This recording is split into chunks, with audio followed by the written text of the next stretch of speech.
Hi ಎಲ್ಲರಿಗೂ ನಮಸ್ಕಾರ. ಮತ್ತೆ ನನ್ನ ಚಾನಲಿಗೆ ಸ್ವಾಗತ. ಇವತ್ತು ಸೋರೆಕಾಯಿ ಪಾಯಸನ ಮಾಡ್ತಾಯಿದ್ದೀನಿ. ತುಂಬಾ ಸಿಂಪಲಾದ ಒಂದು ಮೆಥಡು.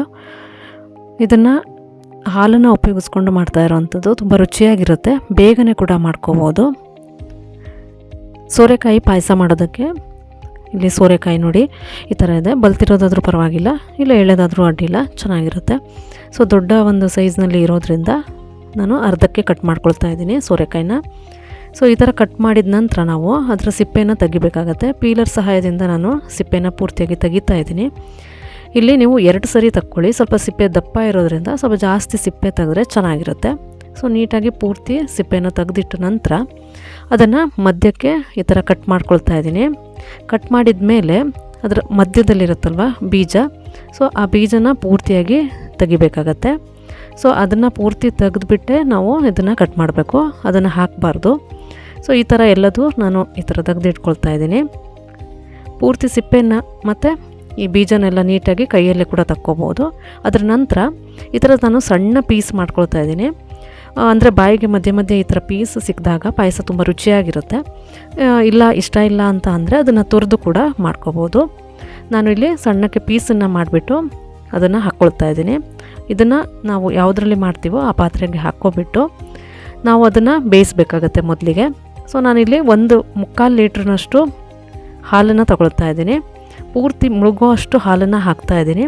ಸ್ವಲ್ಪ ಗಟ್ಟಿ ಹಾಲಾದರೂ ಪರವಾಗಿಲ್ಲ, ಇಲ್ಲ ಅಂತಂದರೆ ಸ್ವಲ್ಪ ನೀವು ನೀರು ಬೇಕಾದರೆ ಸೇರಿಸ್ಕೋಬೋದು. ಗಟ್ಟಿ ಹಾಲು ಇದ್ದಷ್ಟು ರುಚಿ ಚೆನ್ನಾಗಿರುತ್ತೆ. ಸೊ ಇದನ್ನು ನಾನು ಕುದಿಸೋಕ್ಕೆ ಇಟ್ಕೊಳ್ತಾ ಇದ್ದೀನಿ. ಫಸ್ಟು ಮೀಡಿಯಮ್ ಫ್ಲೇಮಲ್ಲಿ ಬಿಸಿ ಮಾಡಿಬಿಟ್ಟು ಆಮೇಲೆ ಸಣ್ಣ ಫ್ಲೇಮಲ್ಲೇ ಇಟ್ಬಿಟ್ಟು ಅದು ಚೆನ್ನಾಗಿ ಬೇಯೋ ತನಕ ಬೇಯಿಸಬೇಕಾಗತ್ತೆ. ಸ್ವಲ್ಪ ಬೇಯೋದು ಸ್ವಲ್ಪ ಲೇಟ್ ಆಗುತ್ತೆ, ಸ್ವಲ್ಪ ಜಾಸ್ತಿ ಟೈಮ್ ಹಿಡಿಸುತ್ತೆ. ಸೊ ನೀಟಾಗಿ ಚೆನ್ನಾಗಿ ಕುದಿ ಬಂದುಬಿಟ್ಟು ಚೆನ್ನಾಗಿ ಬೇಯಲಿ ಅದು ಹಾಲಿನಲ್ಲೇ. ಸೋರೆಕಾಯಿ ಬೆಂದಿದೆಯಾ ಅಂತ ಹೇಳಿಬಿಟ್ಟು ನೋಡಿ ಚೆಕ್ ಮಾಡಿ ಚೆನ್ನಾಗಿ ಬೇಯೋ ತನಕ ಬೇಯಿಸಬೇಕಾಗತ್ತೆ. ಹಾಗೆ ಅದು ಸ್ವಲ್ಪ ಬೇಯೋದಕ್ಕೆ ಜಾಸ್ತಿ ಟೈಮ್ ಬೇಕಾಗಿರೋದ್ರಿಂದ ಹಾಲು ಕೂಡ ಗಟ್ಟಿ ಕನ್ಸಿಸ್ಟೆನ್ಸಿಯಲ್ಲೇ ಆಗೋಗುತ್ತೆ. ಸೊ ಸ್ವಲ್ಪ ನೀರನ್ನು ಬೇಕಾದರೂ ನೀವು ಮೊದಲಿಗೆ ಸೇರಿಸ್ಕೋಬೋದು.